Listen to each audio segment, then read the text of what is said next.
Hello, ladies and gentlemen. Please welcome to the Sideline Suplex podcast. I am your host. My name is Steven. I'm a die-hard Cleveland Brown fan. I'm a die-hard wrestling fan. I mainly watch AEW. I do watch WWE still. I watch all their pay-per-views. I'm actually going to SummerSlam with a bunch of my friends in August. I'm looking forward to that. Looking forward to AEW's next pay-per-view, All In. I'm looking forward to Night of Champions, see how that pay-per-view goes. So this podcast is going to be, this podcast in totality that I am creating here is going to be a football podcast, a basketball podcast, NHL, baseball, all of it, college football. We'll talk about fantasy football around July, August. We'll talk about college football around that same time. During the football season, I will, each week, I'll give you my favorites, who I think has a chance to upset who, and we'll keep record to see how I do throughout the year. And if you want to back me, you back me, and tell me in the comments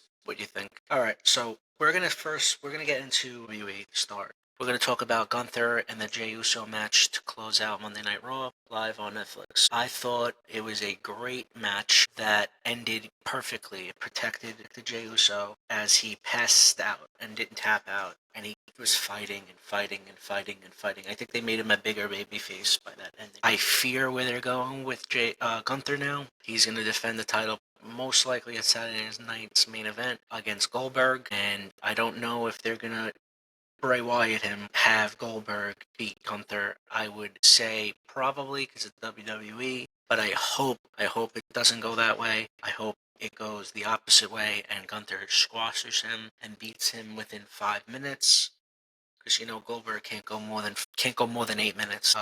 And he shouldn't go more than 8 minutes. He can't move in the ring. He's probably gonna hit his head on the door and bleed again. So that's the way they're going with that. Next for Jey Uso's probably gonna repackage him with his brother, and they're gonna be the Usos again, which the tag team division on Raw needs it. So I don't even know when the last time the world champions have defended their title. I don't even know the last time Io Sky defended her title. I couldn't tell you. When we return, we will talk about the King and Queens tournaments and what I see happening at Night of Champions, Saturday night's main event, and at SummerSlam. Next, with this tournament that's going on for the number one contender, King and Queens of the Ring, I think that we're gonna get a Cody Rhodes versus Sami Zayn's final, and they could go with both routes. They could go with Cody winning and facing Cena if Cena beats CM Punk at Night of Champions, or they could go with Sami Zayn facing Gunther if Gunther retains his title at Saturday night's main event. Which that's I think where they're going with that. I don't really know which. They're not wrong either way they go. They're not wrong at all. Sami Zayn's winning the title and then Seth Rollins cashing in has been thrown out there by Salamanca this week, which I really love that idea.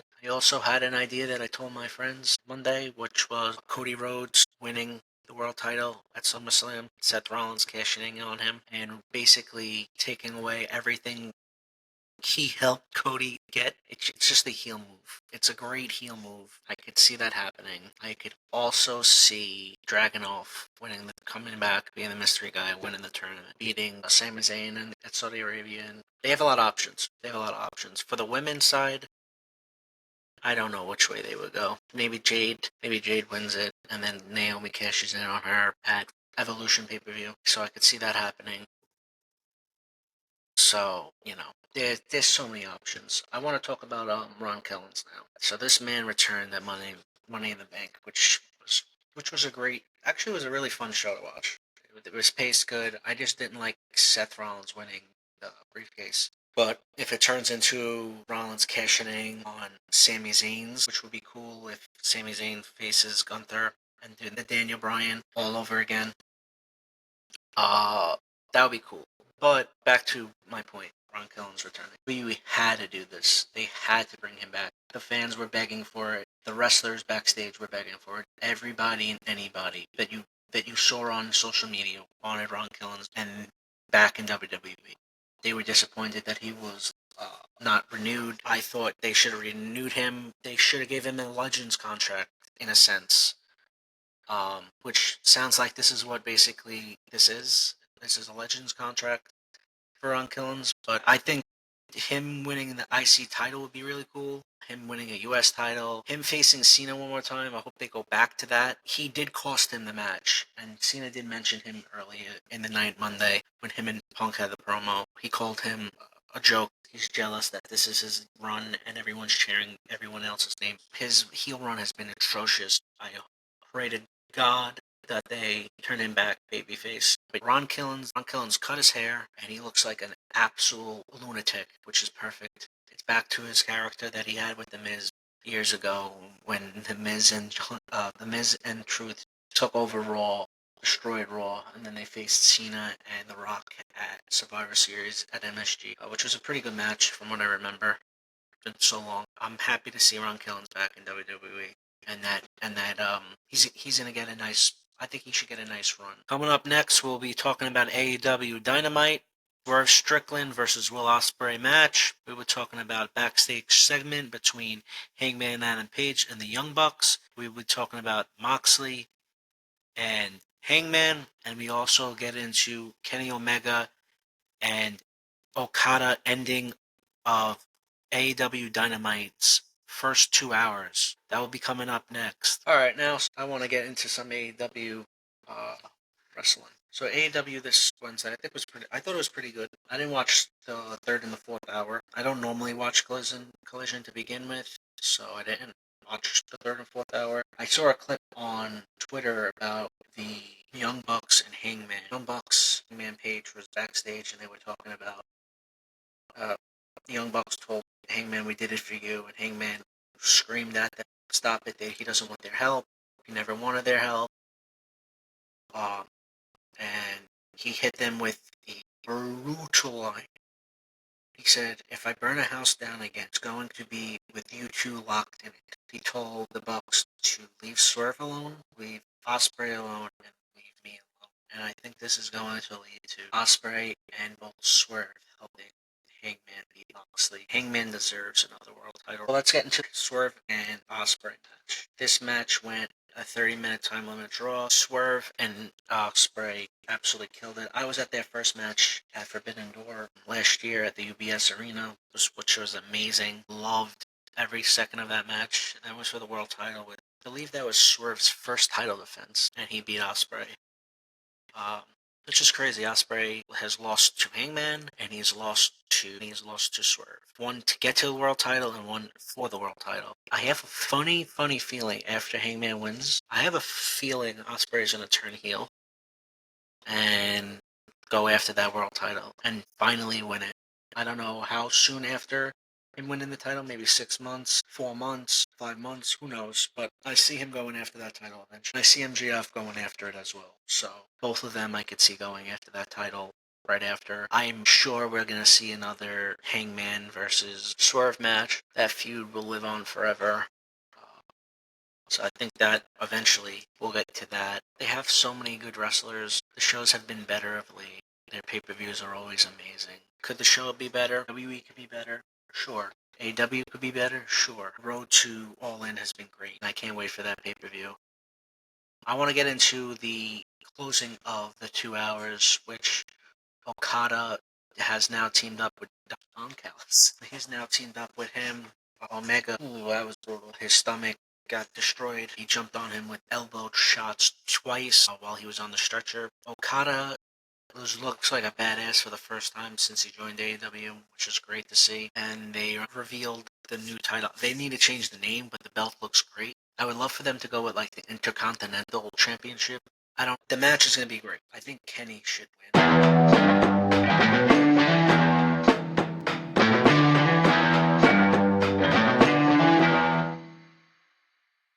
Alright guys, so let's talk about the NHL game from last night, how crazy that game was. Edmonton went down 3-0 before you could even blink your eye. 2 power plays. Panthers kept getting away with penalty after penalty after penalty though. There was a high stick on their third goal that was played behind the net. Bahagi threw it in front, and then they scored. Panthers. And then they made the goalie change, which I originally didn't think it was necessary to make that goalie change because I really didn't think Stuart Skinner played terrible in the first period. Yes, he gave up 3 goals. 2 of them were on power play, and one of them was the puck play behind the net, which as a goalie, yeah, you should be paying attention to that, but as a ref, you should be paying attention to a high stick. That happened, but the ref didn't pay attention to that. And even on their second power play, there was another high stick on the Panthers that they hit one of the Oilers players, and the ref didn't pay attention to that either, which was it's incredible how you can't even review that, which is insane to me. You can't review those penalties. I think in all sports you should be able to review penalties, and it wasn't even a penalty, so review it to see if there was a penalty. I would say. I wish you were able to do that. But then the second period started. They went with Calvin Pickard, and he saved 22 out of 23. He gave up one goal late in the third. They came out and they were rocking. They scored very fast. Nugent Hopkins, I believe, scored the first one with on the power play. And then they came back and then they scored a second one. And then they scored a third one. And before you knew it, it was 3-3. 3-3 before you knew it. And then midway through the third, and before I even get to that, Pickard was making great save. He came in and did what he needed to do. And I was wrong. I was wrong about it. I thought he was fine staying in Stuart Skinner, but who knows what the game would have been. He would have stayed in. It could have been 6-0. Great. And he'll start game 5 now, tomorrow night. So we're in the third period, and there was a turnover right as the Panthers were trying to get out of the zone. Turnover, boom, 4-3. And it looked like it was over at that point. I think there was 9 minutes left when they scored, maybe 11. And just like that, it looked like the series was going to be the Panthers pulled their goalie with about 2 minutes and 30 seconds left. And they were getting opportunities.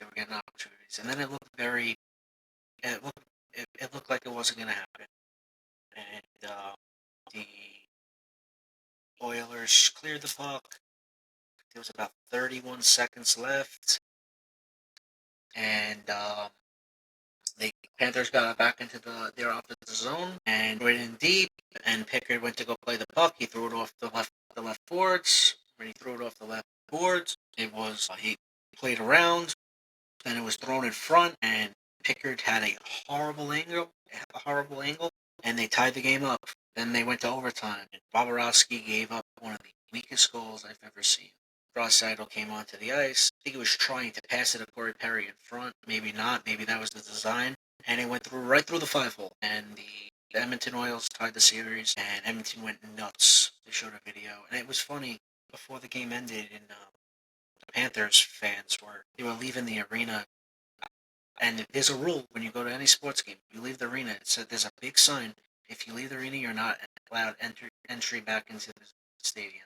And I really hope those fans weren't entry because you're giving up on your team. A minute left. It wasn't down like they were down 3. They were down 1, which is crazy. It's in the Stanley Cup. It's not a regular season game. It's not the 30th game of the regular season. It's the 4th game of the Stanley Cup.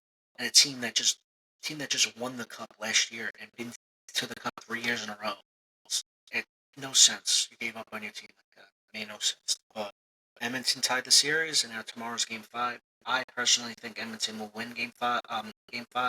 Go up 3-2, going back to Florida, and I think they will be forced to game 7 and return back to Edmonton and win the Stanley Cup for the first time in 35 years. A Canadian hockey team will win the Stanley Cup, and I think the Edmonton Oilers deserve it. They could win in 6. They could win the next 2. Connor McDavid is the greatest player in the league.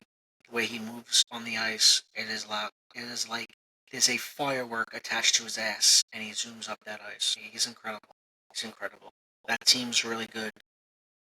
They're going to have a lot of decisions to make in the next 2 off seasons. See what they do. Maybe even the next 3. I don't know. I don't remember when Bouchard's contract's up, but McDavid's contract's up next off season.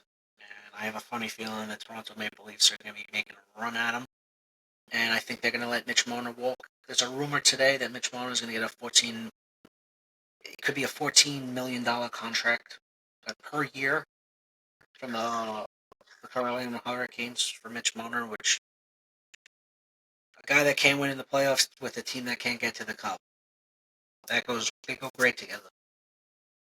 It's like a glove. Hand in a glove. Well, unless you're OJ. That doesn't fit. Alright. Well, Next, alright guys, so tonight is game 4 of the NBA Finals. Indiana Pacers and the Oklahoma City Thunder. Indiana Pacers are up 2-1. If the Pacers go up 3-1, I think it's over. Only one team in NBA history has came back from 3-1, and Oklahoma City does not have Kyrie Irving or LeBron James, so I don't think that's happening. Halliburton, there's a stat this year where Halliburton, if he scores first, he averages 22 points, and they win 80% of their games, and if he doesn't score first, he becomes less likely to shoot the ball and more assists. So look for that tonight if he shoots and scores first. This will be people that are listening to this will probably listen to this after game 4.